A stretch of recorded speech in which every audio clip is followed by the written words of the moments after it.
ইরানের স্পেশাল যে কমান্ডো আক্রমণে যুক্তরাষ্ট্রের দানব বিমান ধ্বংস। আলহামদুলিল্লাহ, মানে আলহামদুলিল্লাহ পড়া দরকার, না হলে মিষ্টি বিতরণ করা দরকার যে দানব বিমান ধ্বংস হয়ে গেছে।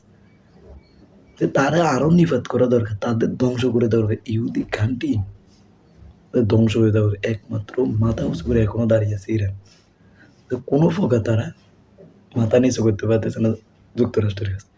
আর একের পর এক এতে টেম্পু বাহিনী বলতেছে ইরানের নিচে নিচে ইরানের সমঝোতা চাইতেছে।